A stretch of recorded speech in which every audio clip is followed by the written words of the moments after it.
today's conventional warfare, air superiority is vital to armies and navies. Aircraft, missiles, and airborne troops wage war from the skies. The origins of aerial warfare can be found in the ancient world. Extraordinary kite bombers soared over ancient cities. Rocket-powered missiles preyed on enemy ships from the air. Ancient ballistics experts created the first land-to-sea missiles that skirted the waves and smashed into enemy hulls. And at an altitude of 6,000 feet, this ancient discovery's paratrooper trusts a replica of a 500-year-old parachute with his life. Airborne assault is our ancient discovery.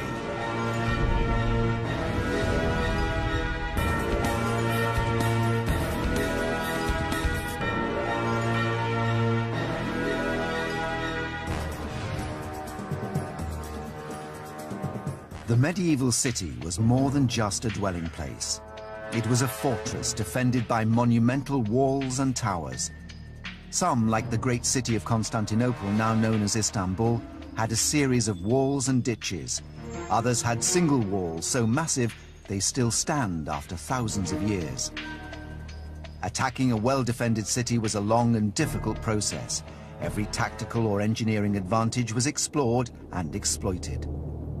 Some ancient military innovators dreamed of attacking enemy fortifications from the sky.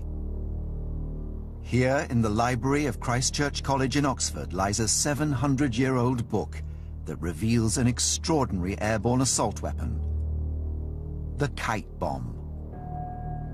This is the first image of a kite in Europe being used as an engine of war. In 1327, this book was a coronation gift to the 14-year-old King Edward III of England from his tutor. It had two functions, really. First, it was to excite the imagination of the king, and this was a manual, effectively. The whole book was telling him how to be a king. Ancient weapons expert Mike Loades is eager to determine whether the kite bomb could really have flown.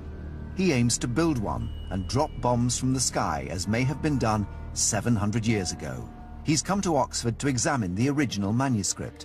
It's got boys' toys and machines, and what could be more exciting than flying a kite and dropping a bomb? Absolutely. I think that must have been... This is almost the last illustration, and I think this must have been, when he opened this, he must have laughed. I mean, thought, this is great fun. Is this complete fantasy? This possibly came out of the Crusades. Possibly he's been talking to old soldiers who said, well, there's a siege machine like this, and this is not at all fanciful.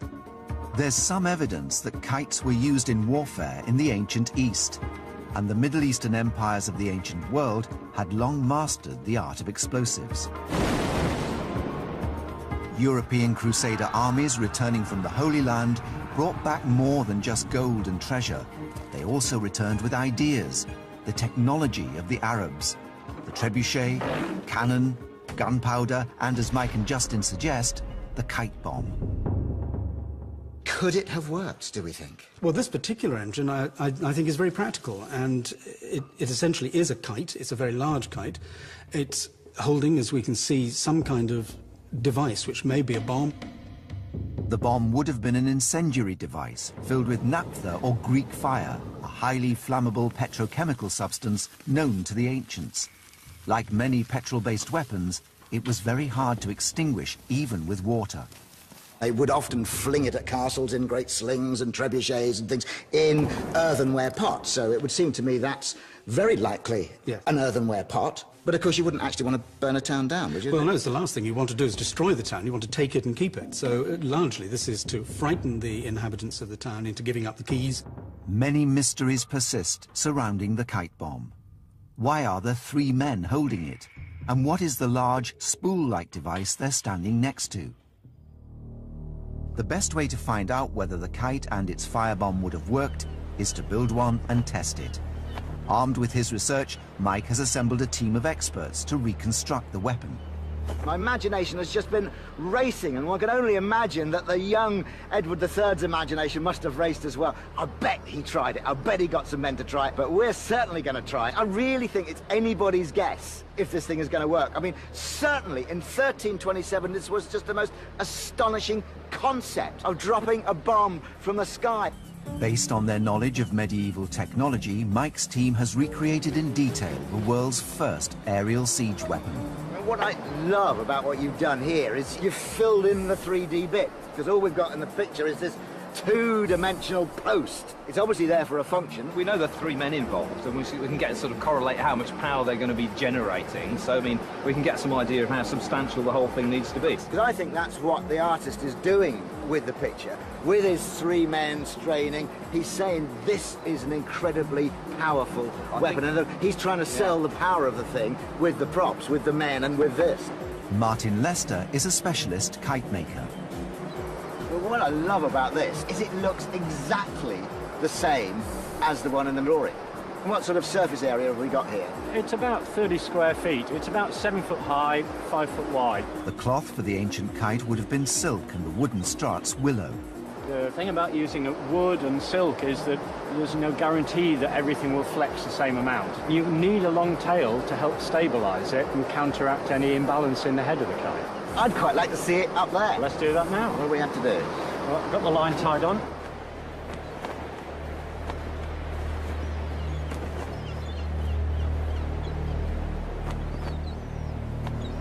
If you were wanting to lift a payload of explosives above a town, is this a design you'd choose? It is. I mean, you want a nice steady kite, something that's not going to chase around all over the place with the wind. Well, it is a very well-behaved kite. And with the long, it's being obedient. Well, the long tail just helps steady the whole kite. I mean, that's the deal of the tail. Hundreds of years before the invention of modern aeroplanes, it was known that all aerodynamically stable devices require a tail. It's relatively easy to produce lift, but such lift must be balanced by the weight and drag of a tail. The two forces act against each other, but in unison, to give balance. And it makes it look really spectacular too. Yeah.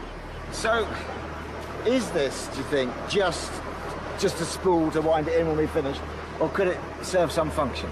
Well, I mean, if the wind's pulling really hard, you're not going to be able to hold this by, a couple of people wouldn't be able to hold this. So you'd need a capstan, which takes all the main pull, and then you need you don't need so much tension on this side. If it was burning 20 miles an hour, I wouldn't be able to control this by myself.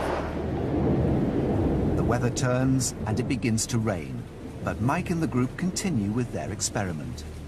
What looks like a double string in the original illustration has led Mike to believe that the ancient kite bombers may have threaded a second string through a brass ring on the kite. This second string would have hauled the bomb up to arm the device. The bomb casing is made of earthenware. It contains 4 pints of flammable agent with a total weight of 5 pounds. Though kites can fly in the rain, there's one weather condition that will defeat every kite on Earth. The wind's just dropping too much here for us to be able to do this at the moment. And this obviously would be the frustration, that kites are completely dependent on wind. Seems almost moments ago that this magnificent dragon was right above our heads and its angry tail thrashing with menace. And now look at it. Clearly, if we were on a battlefield, kites are not great because the army will have gone home before we can use it. But on a city, well, you can just wait for a windy day and we're going to hope this wind picks up. At last, as the light fades, the wind returns and the kite bomb can be armed. The illustration suggests the young king and his men would have threaded the second string through the brass ring and hauled the bomb skywards. Then they would have walked the kite over enemy city walls. The release mechanism of this complex machine is a simple blade. The string is cut. The rest comes down to gravity.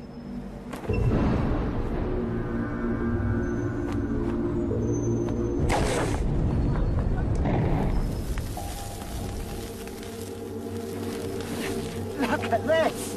We have got wet, burning sand. It's a light on a wet beach, so this is really going to take out a town. You imagine a medieval town with all its thatch and its wooden buildings. Our kite works, our bomb works, our targeting is good. This would be a terrible terror weapon. The kite could have held an entire city to ransom as the shocked inhabitants recoiled in horror. Whether the kite bomb was ever used in warfare is not recorded, but this ancient airborne assault weapon certainly was. It was designed to attack not cities, but ships, and was one of the most successful weapons in an important war. Its secret? It bounced its deadly cannonballs over water, straight into the hulls of enemy ships.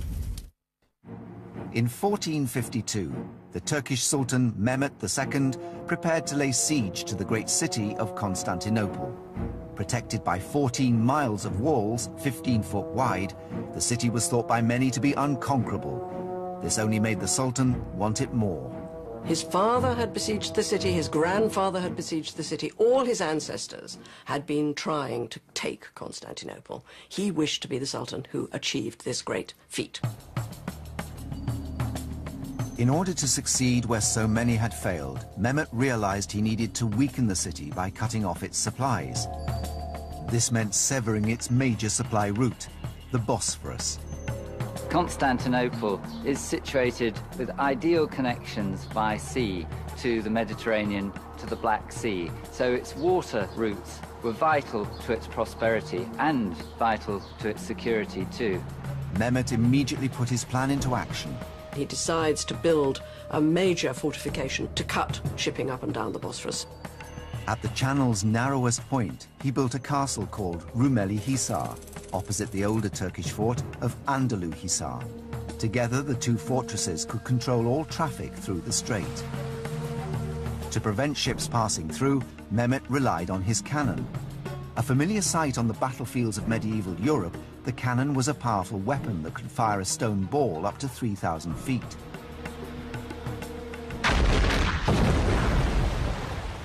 The heavy artillery at Rumeli Hisar was placed right down by the waterside to fire a flat trajectory across the strait. The rest of the castle is really the landward defence and the supply base for those vital artillery pieces. Rumeli Hisar was the world's first fortified gun battery, but there was a problem. Sinking a 100-foot ship with a cannonball from a distance is harder than it sounds. Traditionally, the only way to increase range was by firing up in an arc. If you shoot up in the air, the point at which it comes down is the only chance you get to hit the ship. And it's very likely to hit it on top of the deck and not hit it at the waterline, which is going to make it sink. A clue to how the Turkish gunners may have solved this problem lies in a mysterious eyewitness account. The document describes the balls being fired in a way never seen before. They hurled immense round stones that went along the surface of the seas as though they were swimming. Some believe this is evidence the Turks discovered the art of ricochet. This modern ballistics tactic was employed by the RAF in the Second World War, dropping bombs in such a way that they skipped across the water and destroyed Nazi dams. The tactical advantage that you get from bouncing cannonballs is that you can hit ships with good reliability at extra range. If you can bounce it, you can go a long distance and hit the ship on the side, maybe near the waterline, and you're very likely to cause a cataclysmic injury. But could the Turks really have pioneered this destructive tactic 500 years earlier than previously thought? At an army testing range in Denmark, physicist Michael de Podesta and artillery expert Peter Vemming are finding out. The key thing that would have made it novel was the speed with which you could project such a large thing. That's unique to gunpowder. You can't do it any other way. The next thing is you need is a low angle. If you're lobbing it up in the air and lobbing it down, that will never work. You've got to be low to the water, good, fast initial trajectory. To investigate this principle, Michael and Peter use a replica cannon from the same era as Mehmet's bombards.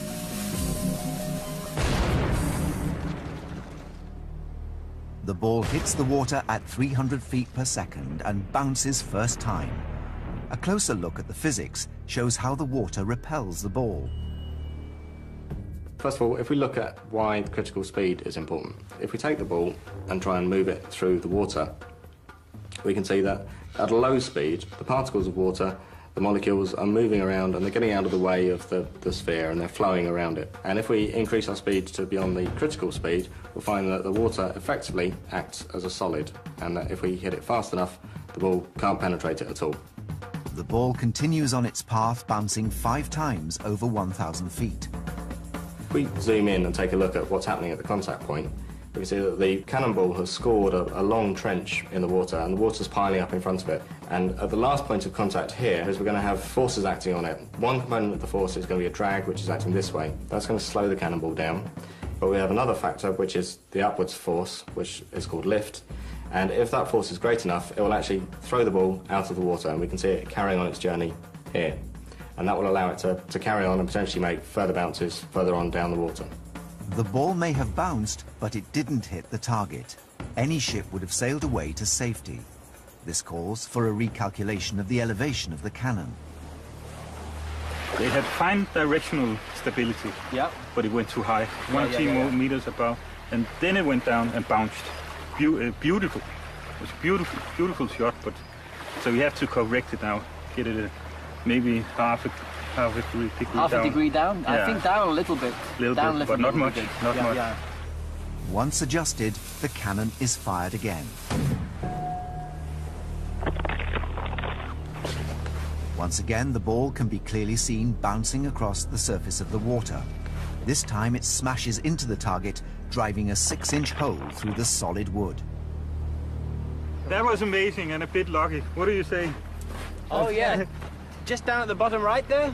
Yeah, it went to the right and it had hit the water in front of the target, and then it bounced 5 or 6 times. Yeah. Quite amazing. Yeah. Our investigation has proved that it is possible to bounce cannonballs across water and hit a target. It must definitely have been able to do this. It's just completely... It's taken us a few shots to get it right, but it's definitely... They must have been able to do this. On the Bosphorus, this tactic was soon put to the test. On the 25th of November 1452, just 3 months after the fortress of Rumeli Hisar was completed, a Venetian trading ship refused orders to stop and was fired upon. So if you can imagine what you would actually see if you were on a ship and someone had fired this towards you, it would take many, many seconds for the... you'd see the flash of the cannon, a little while later you'd hear the bang, and then you'd see perhaps a few dots on the water, and then bang, there'd be a hole in your ship. The ship was sunk and its 30-man crew executed. From then on, it was clear that the Turks were masters of the Bosphorus. In effect, shipping up and down the Bosphorus became extremely dangerous, and you risked your life if you were trying to pilot a ship through that throat cutter, as it was called. It really was a stranglehold on shipping. Within a few months, Constantinople was ripe for the taking. In 1453, Mehmet laid siege to the city.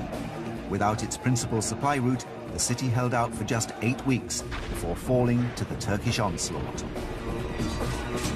It was a stage in the Ottoman conquest of the known world. They had to capture Constantinople, and once they had, they went on to attack and besiege many other great capitals. Aerial warfare took many forms in the ancient world. From kite bombs to bouncing bombs, each weapon struck fear in the enemy. But some airborne assault weapons took this ambition even further. They were designed to control the whole battle, using only the power of sound. So if you're in the middle of a battle, and then suddenly you hear this high-pitched whistling, screeching sound, you know from experience that these things are going to be hitting you any second, literally a split second. These arrowheads are unlike any others ever produced. Too large to fly aerodynamically, too blunt to inflict serious injury, these projectiles unlock the secrets of how ancient Chinese battlefield commanders spoke to their troops in the days before radios. The main use of whistling arrows was as signal devices, a sort of early version of the flares that are used on today's battlefields. Ancient China in the 2nd century AD. In the remote reaches of Mongolia lived a nomadic people known as the first Khans of Xiongnu, led by a warrior chief named Miedan. Ancient legends say that Miedan deployed whistling arrows. Few people know more about these arrows than Stephen Selby. He traveled to the farthest reaches of China in his hunt for this legendary device. Remarkably, he discovered an actual whistling arrowhead. This is an original arrowhead. It's about 2,000 years old, and it comes from north of China, probably the area that was occupied by the Xiongnu. And although it's so old and it's made of bronze, it'll probably still whistle quite well. We can have a try. Legends say that Miedan used the piercing sound of whistling arrows to send signals to his troops in the heat of battle. The story goes that Miedan invented the whistling arrow, and then he directed his troops to kill whatever the arrow went near. He fired the arrow to his favorite hunting dog. Some of the troops went over and killed the dog, but some of them were too afraid. The ones who were afraid were killed. Finally, he fired the arrow to where his father was standing, and all the troops rushed over and killed his father. Miedan swept through southern China. Armed with whistling arrows, he was able to control his troops like a puppet master. For the general on the battlefield, he couldn't be in the thick of the battle. He had to be at a high location, overlooking the formations. The stories say that Miedan could send signals to troops up to half a mile away. But could a bronze whistle like the one Stephen found really make enough noise to be heard above the clamour of battle? Well, I've spent a lot of time making pipe organs and making whistles and pipes of various sorts. So this was actually quite an interesting challenge to work out exactly how these things operate. And basically, it's like most whistles. We've got a sound chamber. These can be quite small, which will give a very, very high-pitched shrill sound. The bigger they are, the lower the pitch will be. Richard has been able to work out how the sound is produced. The air is rushing over that hole there. It's hitting an angle, which is this little device we call the Fiml. The air is caused to move inside the Fiml, causing a build-up of pressure on the inside. Air rushing through the hole in a whistle pressurizes the air in the chamber. This causes the molecules to vibrate rapidly, creating an audible sound. In a whistling arrow, the vibrations are so vigorous that the sound is heard as a high-pitched screech. Could this ingenious application of basic physics produce a loud enough sound to change the tide of battle? At Cranfield Weapons Testing Facility near Swindon, Stephen Selby will put the whistling arrow to the test. He's rigged up a decibel meter to gauge any change in audio level. We've fixed up this sound meter here, and it's on the wall just at the place where the arrow is going to fly past. And it'll continuously measure the sound, but when it reaches the loudest level of sound, it'll just freeze there, and then after the test we're going to be able to read off what the maximum sound level was.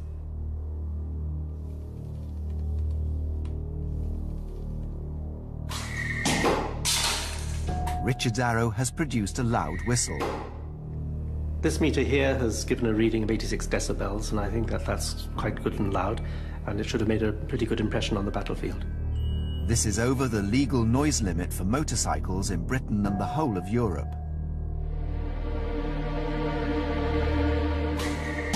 But Miedan did not stop at sound. Sometimes what they did was they'd use a whistling arrow, and round this they would wrap cotton or hemp or something of that nature soaked in oil, set fire to it, and then fire the arrow to the point of pressure where the archers needed to fire to. Most military systems have a backup known as redundancy. Thus, Miedan complemented the whistle with a visual cue: fire. I think it would have really made an impression on the battlefield. You could definitely hear that a long way away, and with more time travelling further, I think it would have been a very good signal. Our experiments have shown how these arrows both unnerved the enemy and revolutionized the way troops are commanded in battle. A battlefield is terribly confused. It's terrifying. Even before firearms, there was smoke. There would be dust. There would be rain. There would be mist. All sorts of confusing situations. An arrow that flew over with a sound and a smoke signal was a very clear signal compared to anything that was happening at ground level. The whistling arrows were a means of directing troops in battle. But to rain down destruction from the air, ancient commanders had to wait until the invention of gunpowder and the rocket. It was a device that struck fear on the battlefields of medieval China. A winged bird flying at a speed unseen in nature. It was called the Magic Flying Crow. The fact that an explosive charge was carried inside the flying crow and was intended to be detonated suggests that it was originally conceived as a weapon of mass destruction. The magic flying crow is described in an extraordinary ancient Chinese text dating from the late 14th century, the Fire Drake Artillery Manual. It is basically the model of a bird, complete with wings and tail, propelled by 4 rockets. These drive it into the vicinity of the enemy and then ignite an explosive charge inside the device. So it's an early version of a modern artillery rocket. Were the Chinese the first to develop effective military rockets over 700 years ago? Did they have the technology? Modern rocketeer Ben Jarvis is investigating stories of what could be history's first rocket warheads. He's recreated a magic crow using the precise dimensions and descriptions in the Fire Drake manual. The wings of the crows would have been made out of a lightweight wood such as balsa wood or basswood, and they probably would have carved them to give them a slight aerofoil. The purpose of this would have been to actually allow the crows to glide for a greater distance after the rocket engines had stopped burning. Ben has unearthed evidence of an aerodynamic design. It's quite impressive that they were actually able to realise the importance of having a tail in order to aid stability. The ancient Chinese engineers powered their device with a mixture they called fire chemical, that we know as gunpowder. It was the Chinese who originally invented gunpowder. It's actually a fairly simple combination of saltpeter or potassium nitrate mixed with sulphur and charcoal. The Chinese developed an ingenious technique of transforming gunpowder into rocket fuel. This is a simple gunpowder rocket engine. When compressed under high pressure, gunpowder becomes basically like a solid block, and it can then be lit and it will burn from one end to the other in a controlled fashion rather than just going bang. Computer scientist James Dean has modelled how this explosive fuel was able to power the ancient Chinese rocket, based on the specifications in the Fire Drake manual. Let's take a look at an ancient Chinese rocket and see how it might work. Here you can see there's a body of a rocket, and contained within it we've got some solid fuel. And the principle is that when we ignite the solid fuel, it's going to very rapidly create a lot of gas, which has a much higher volume than the solid fuel that we started with. So if we take a look back at the wider scale, we can see the rocket body, and let's see what happens when we ignite the fuel. And you can see that it's producing a lot of high pressure inside. And so effectively the body is pressing on the gas and ejecting it out the back.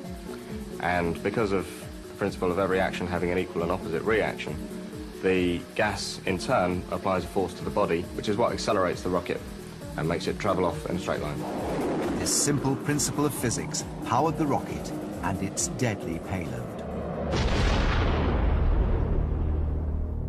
The crows were hollow, made from bamboo, and were probably packed completely full of loose gunpowder, probably in a fairly coarse mixture, so that when the fuse from the rocket engines burnt through into it, it would cause a huge fireball to set fire to whatever it was being aimed at.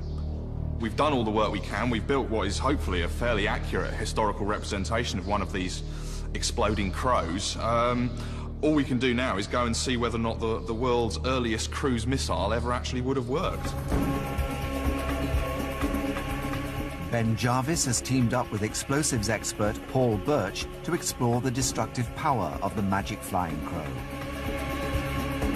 We're going to do this first test without the explosive warhead in the crow. The main reason is this is a very unusually shaped rocket, and anything with wings can inherently be very erratic. So before we put explosives on board it, we want to launch one, see how it flies, see how far it flies as well, and then make any adjustments before we add that extra level of danger of putting an explosive warhead on the front of it.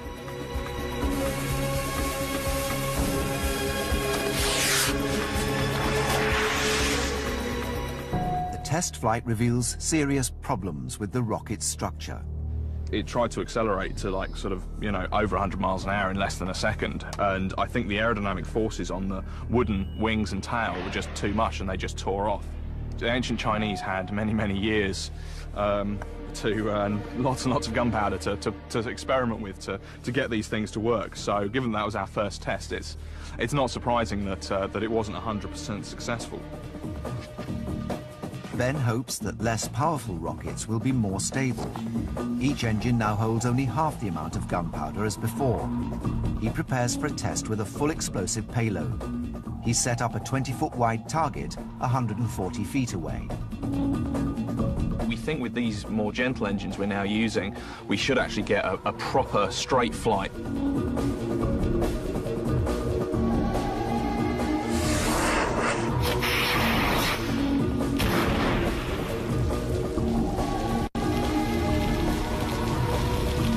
With a charge of sort of half a pound of gunpowder, which is roughly what we had in these Crows, you really wouldn't want it to land anywhere more than 40, 50 feet away from you, otherwise you'd be in real trouble. 7 centuries after the magic crow was first described, Ancient Discoveries has revealed the devastating truth behind the legend of the flying bird bomb.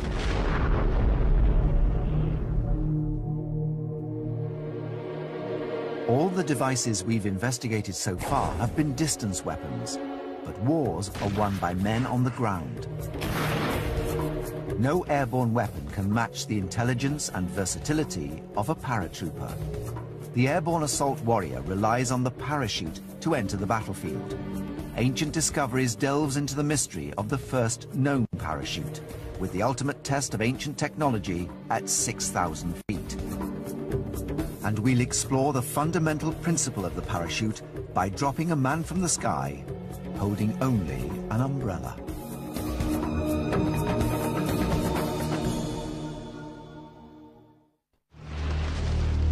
British Army skydiver Jay Webster is 6,000 feet above the ground.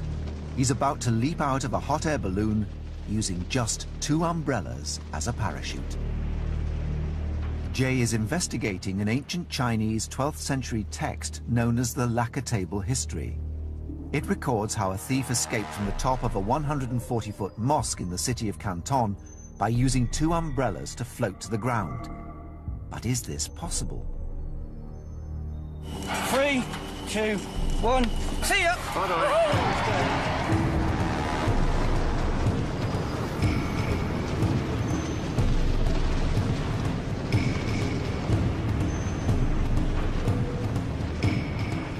After descending 100 feet, Jay's forced to deploy his backup parachute as the umbrellas collapse.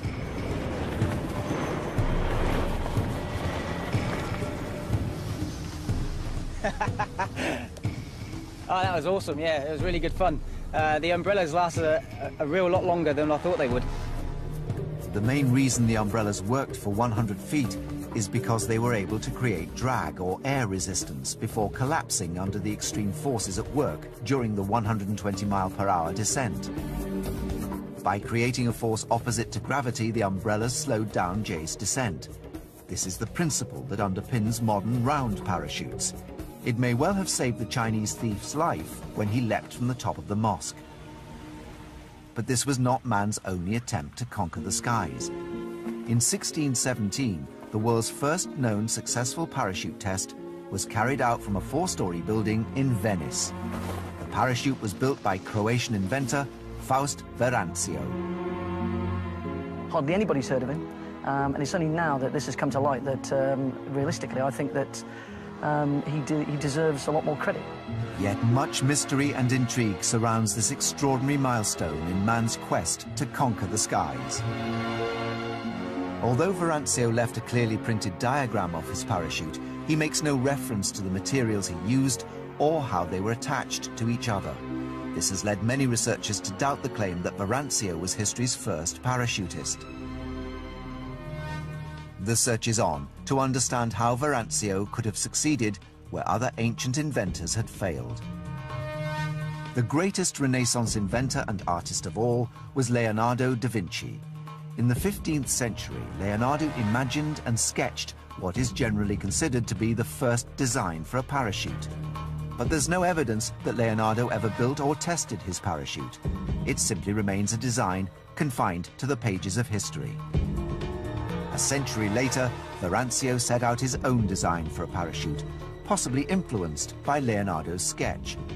Whatever drove him to do it, possibly he might have seen somebody jumping from a burning building. which would have not been a very pleasant sight, and that might have inspired him because there would have been some sort of inspiration to develop this. So there must have been a need. He wouldn't have designed it and built it and jumped it just for the hell of it, I don't think. I think it would have been there would have been a need. And I think that his only experience of people coming from great heights would have been a bad one. So I think that it would have been with a lot of trepidation. Using the illustration, leading skydiver Ray Armstrong and parachute rigger Alex Flint are attempting to recreate and test the Verancio parachute. One of the biggest challenges was the simplicity of the drawing and how small the drawing was that we had to work from, and trying to second guess how it would have been constructed. For example, we knew that he jumped it and that he survived, so therefore there were certain things that would have to be in place. The thing would have to remain in one piece by the time it hit the deck. In the 17th century, Verancio would have faced the challenge of finding strong but lightweight materials. Based on the sketches that were available from Verancio, we saw that it was essentially a wooden frame with a fabric covering. The bamboo, we've decided to go with that because it's light and strong and would have certainly been available at the time. For the fabric, the team has decided to use habutai, a type of silk that's lightweight and strong. It's comparable to the silk that would have been available to Verancio in the 17th century. But they need to use a sensible and reasonable interpretation for what the design does not explain. The problem that we'd have is if we were to lash it to it, which some people have interpreted that it was just almost sewn to the edge, then it would have point loading, which would weaken the parachute, and potentially it would then start disintegrating during the descent. So a simple thing to do would be just to put a sleeve, so that we've constructed it so that the poles can then just be fed up into it. So then it spreads the load all the way across the sides of the parachute, and the fabric then is just decelerating as the wooden frame is taking the brunt of it. According to historical sources, Verancio successfully landed his parachute from 4 stories up, a height of around 200 feet. But if our skydiver is not successful, he could be killed. The solution is to test the parachute at a much higher altitude, so our jumper will have time to open a reserve. The goal is to see if the chute lasts the 200 feet necessary to have landed Verancio safely on the ground.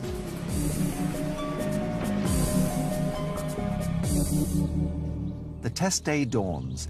Verancio's parachute has not braved the skies for 400 years. The team works to rig it to the base of a hot air balloon. The balloon will lift the parachute and Ray 6,000 feet above the ground into the unknown. There's certain variables that we categorically won't know. I'm an advanced parachute rigger, and I'm used to using modern technical textiles to produce the best result. Now, this has stretched my understanding of materials, and there is going to be things that we just can't have taken into account, i.e. until you've suspended something below a balloon and it started moving, we don't know the stresses and strains that are going to be put onto it. Ray's safety will be in the hands of Alex, who's responsible for rigging the parachute to the base of the balloon basket. We haven't had any opportunity to test the equipment, the bamboo canes that form the structure of the parachute. It's a natural material. We know it's strong, but it's difficult to quantify its own strength because it is a natural material. 400 years ago, Verancio had no idea if the parachute would break his fall or disintegrate and send him plunging to his death. There are so many things that could fail. Hopefully we've covered everything. The team's major concern is whether the silken bamboo frame will stand up to the forces of drag. The real test of this parachute is if we can drop and fall for 5 to 10 seconds with it staying intact, then it has been a success, because that would have been enough time to slow the descent down so that he would have survived. The most critical part for the team is the initial takeoff. We have to get the balloon off the ground, get the parachute under the balloon, and then Ray under the parachute. Before every jump, I do get a bit nervous.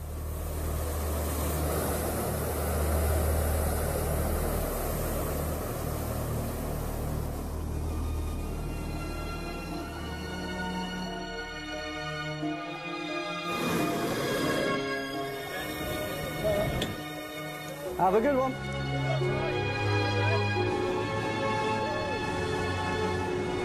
The balloon takes 12 minutes to climb to 6,000 feet. If the parachute holds together for 10 seconds after its release, it means Verancio would have survived.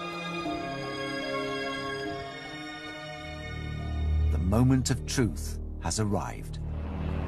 Okay. Ready? 3, 2, 1, go!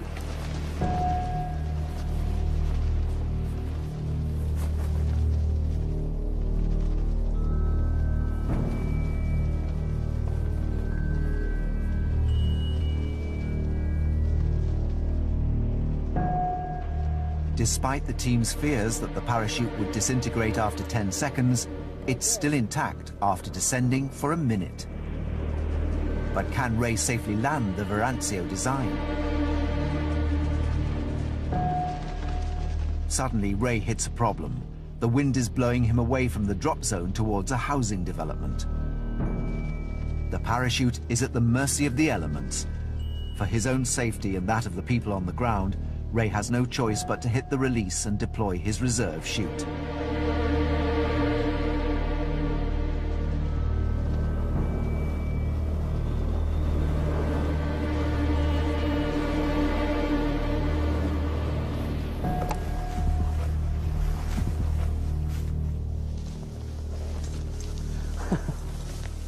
That was fantastic, absolutely fantastic.